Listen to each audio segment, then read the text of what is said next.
जो इस वक्त टॉप पे हैं, लीडर्स हैं, उनके रिश्तेदार इलीगल माइनिंग में इन्वॉल्व हैं। जो इस वक्त टॉप पे हैं, लीडर्स हैं, उनके रिश्तेदार इलीगल माइनिंग में इन्वॉल्व हैं। तो कोल्ड वॉर जो है वो एनसी वर्सेस पीडीपी चल रही है कि सरकार जो है लीगल माइनिंग कर रही है और ब्लैकमेल कर रही है। आपने किस पे निशान सरकार का नाम नहीं, आपने बोला उनकी कुछ नुमाइंदे हाँ कि सरकार जो है लीगल माइनिंग कर रही है और ब्लैकमेल कर रही है। आपने किस पे निशान सरकार का नाम नहीं, आपने बोला उनकी कुछ नुमाइंदे हाँ।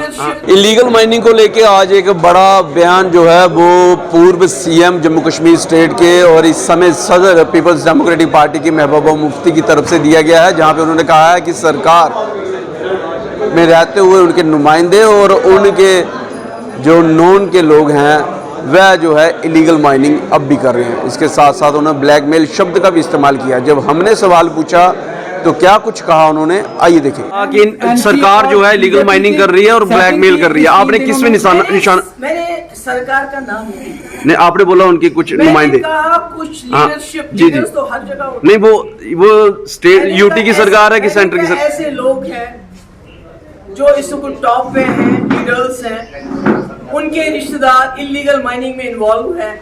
लीगल माइनिंग तो सरकार ने बैन कर दी, मगर कहीं ना कहीं इसका फायदा इलीगल माइनिंग के जो आप नाम नहीं ले रहे लेकिन फिर भी एनसी सरकार की तरफ इशारा कर रहे हैं। वो तो सरकार का काम है ये देखना क्यों हो रहा है। अगर उन्होंने बैन कर दिया तो फिर इलीगल माइनिंग डिप्टी सीएम आए दिन जो है वो डिप्टी सीएम आए दिन जो है वो पहुंच जाते हैं माइनिंग साइट पे।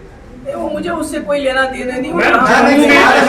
ये कुदरती आपदा उसी के तहत भी हो रही है क्या? ये तो बहुत बड़ी वजह है। देखिए ना, अभी आप उत्तराखंड में देखिए हर साल कुछ ना कुछ होता है। क्यों? क्योंकि हमने जंगल पहाड़, हमको अगर टनल बनाना कहीं जरूरी है, जैसे आप सर्दियों गर्मियों में किसी रीजन को जोड़ना चाहते हैं, मैं समझती हूँ मुगल रोड टनल बनाना जरूरी है, गुरेज का टनल बनाना जरूरी है, कुपवाड़ा का टनल बनाना जरूरी है, मगर जिस तरह यहाँ से किश्तवाड़ का, मगर एक यहाँ से कश्मीर तक सिर्फ इसलिए टनल बनाए जाए कि ताकि बहुत जल्दी हो जाए। पहाड़ जंगल इतने हमारे छोटे छोटे चश्मे वो खत्म करके टनल निकाले गए। उसका ये नतीजा है कि ये स्ट्रेच बहुत ही ज्यादा जो है खतरनाक बन गया है। मुझे लगता है हमें एनवायरनमेंट की तरफ भी जाना है।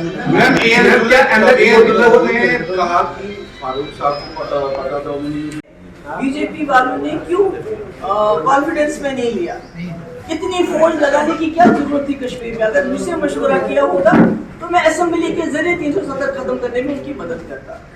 ये दुल्हन साहब ने किसी बगजी यजीद नहीं कहा, फारूक साहब को नुकसान पहुंचाने के लिए नहीं कहा, बल्कि हमदर्दी की वजह से कहा, क्योंकि वो चाहते हैं किसी तरीके से फारूक साहब और बीजेपी के रिश्ते हमवार हो जाए।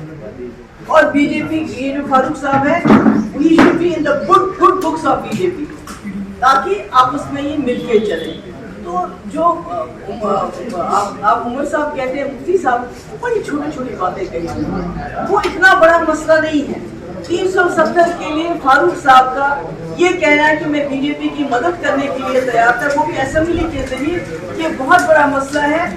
इस मसले में फारूक साहब को लोगों को सफाई देनी चाहिए, नेशनल कॉन्फ्रेंस को सफाई देनी चाहिए, क्योंकि ये उस बात की तरफ इशारा करते हैं कि 3 अगस्त को फारूक साहब और उमर साहब प्राइम मिनिस्टर के पास क्या करें, वहाँ क्या हुआ, क्योंकि उन्होंने किसी को नहीं बताया वहाँ क्या हुआ।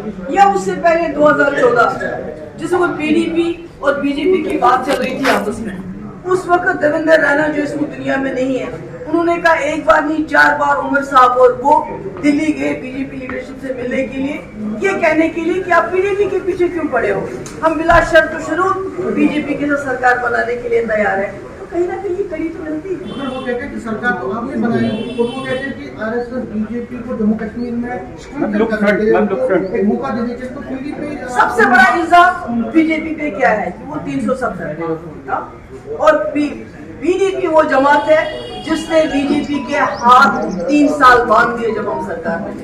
क्या उन्होंने 370 पर हाथ लगाया? मैम सामने देखिए, नहीं मुझे बताइए हाथ लगाया?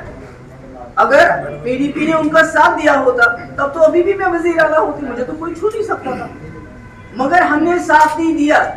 उसके बजाय फारूक साहब ने ये कहा कि अगर बीजेपी वालों ने मुझ पे भरोसा किया होता तो मैं 370 हटाने में उनको असेंबली के जरिए मैम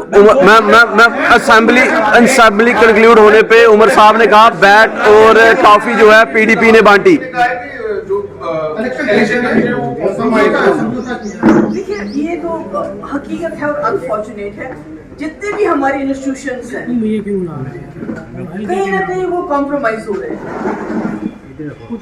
हालांकि इस समय बात की जाए तो कोल्ड वॉर जो है वो एनसी वर्सेस पीडीपी चल रही है। जिस प्रकार से जिस दिन असेंबली कंक्लूड हुई थी उमर अब्दुल्ला ने कहा था कि बीजेपी की गोद में बैठ के टॉफी और बैट बांट के जो है वो पीडीपी ने जम्मू कश्मीर की आज जो टर्माइल हुआ उसका अब मेन जिम्मेवार है और वहीं भाजपा जिम्मेवार है। वहीं आज महबूबा मुफ्ती ने इलीगल माइनिंग को मद्देनजर रखते हुए टारगेट जो है वो एनसी को किया है। हालांकि उन्होंने नाम किसी का नहीं लिया लेकिन इशारा जो था सरकार की तरफ से था। तो आप इस सारी डेवलपमेंट को कैसे देखते हैं? क्या अभी भी इलीगल माइनिंग हो रही है और इस इलीगल माइनिंग में सरकार या उनके नुमाइंदों का कोई रोल है जिस प्रकार से महबूबा मुफ्ती कह रही है?